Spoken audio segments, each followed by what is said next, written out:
सूरज रोज की तरह मशरिक से तुलू हो चुकी थी और रोशनी ने पूरे शहर मदीना को चपेट में ले लिया था। लेकिन ये शहर आज खामोश थी। सड़कें और गलियां वीरान थी। आज कोई भी चरवाहा अपने बकरियों को चराने के लिए पहाड़ नहीं गया था और न कोई किसान अपने खेत की तरफ खेती के लिए गए थे। आज कोई भी आदमी अपने रोजमर्रा काम पर नहीं गया था। ऐसा लग रहा था कि इस शहर के लोग रातों रात कहीं गायब हो गए हो। लेकिन सच्चाई कुछ और थी। दरअसल बात यह है कि शहर मदीना के लोगों को ये मालूम हो चुका था कि उनके प्यारे नबी हजरत मोहम्मद सल्लल्लाहु अलैहि वसल्लम, जिनकी बदौलत अरब के लोग दौरे जाहिलियत से निकले थे और इस्लाम जैसे एक प्यारे मजहब से रूबरू हुए थे, वो हस्ती बीमार है और उनके पास ज्यादा वक्त नहीं है। गदीर खुम में हुज्जतुल विदा के दौरान नबी अलैहिस्सलाम ने कहा था, ए लोगों, आज दीन इस्लाम मुकम्मल हो गया है। मेरे बाद कोई नबी नहीं आएगा। मैं तुम्हारे दरमियान बस कुछ ही वक्त के लिए हूँ। हुज्जतुल विदा के 90 दिनों बाद वो घड़ी आ गई थी। रसूल अल्लाह पिछले 13 दिनों से काफ़ी बीमार थे। उनको काफ़ी स्ट्रॉन्ग फीवर था और वो अपने हुजरे में अपनी आखिरी सांसें ले रहे थे।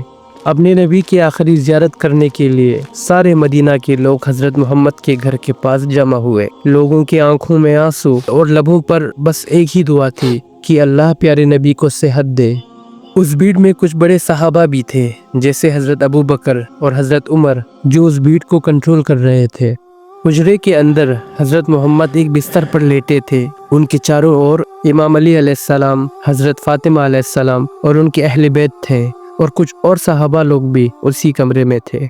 हज़रत फातिमा, जो नबी सल्लल्लाहु अलैहि वसल्लम की एकलौती बेटी थी, वो अपने बाबा के पास बैठी थी और बस रोई जा रही थी।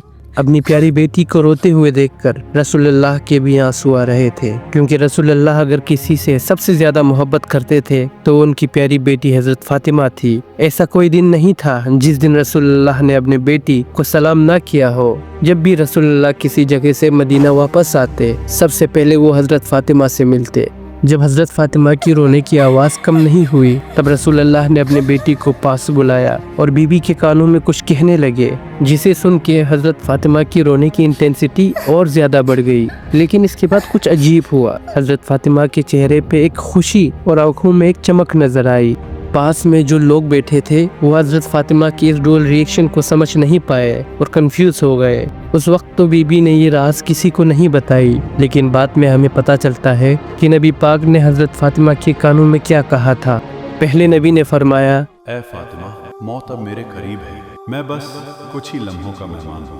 जिसे सुन के हज़रत फातिमा और जोर से रोने लगी। फिर नबी ने कहा, ए फातिमा, तुम मेरे अहले बैत में सबसे पहले मुझसे मिलोगी, यानी मेरे बाद तुम सबसे पहले इस दुनिया से रुखसत हो जाओगी। ये बात सुन के हज़रत फातिमा के चेहरे पे एक मुस्कान आई।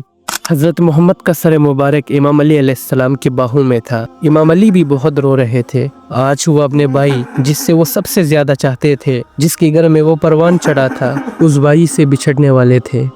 हसन व हुसैन भी अपने नाना के पास बैठे रो रहे थे। ऐसा लग रहा था कि ये ज़मीन, आसमान, फरिश्ते, जानवर सब आज रो रहे हो। तभी रसूलुल्लाह अपने मुबारक नज़रों को उठाते हैं तो वो देखते हैं कि उनके अहले बैत, सहाबा और घर वालों की आंखों से आंसुओं की दरिया बह रही है। वो अपने सहाबा से मुखातिब होते हैं और कहते हैं, ए लोगो, मैं तुम्हारे दरमियान दो अमानतें छोड़कर जा रहा हूँ।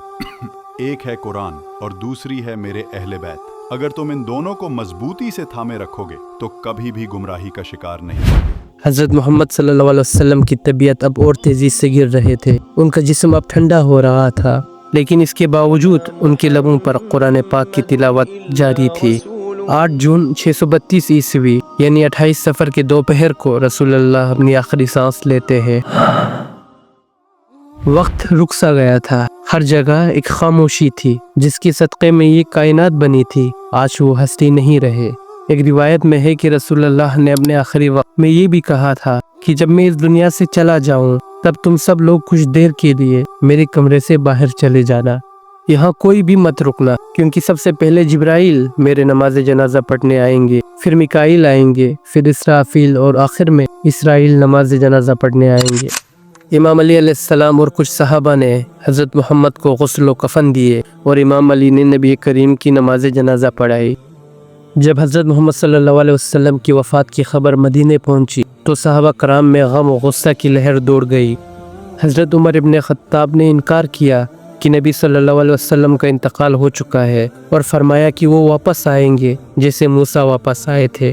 اس پر حضرت ابوبکر صدیق نے مسجد نبوی میں خطاب کیا اور فرمایا، جو شخص محمد صلی اللہ علیہ وسلم کی عبادت کرتا تھا وہ جان لے کہ محمد صلی اللہ علیہ وسلم وفات پا چکے ہیں، اور جو شخص اللہ کی عبادت کرتا تھا وہ جان لے کہ اللہ زندہ ہے اور کبھی نہیں مرے گا۔ اس کے بعد حضرت ابوبکر نے قرآن کی یہ آیت تلاوت کی، وما محمد إلا رسول قد خلت من قبله الرسل أفإن مات أو قتل انقلبتم على أعقابكم ومن ينقلب على عقبيه فلن يضر الله شيئا وسيجزي الله الشاكرين۔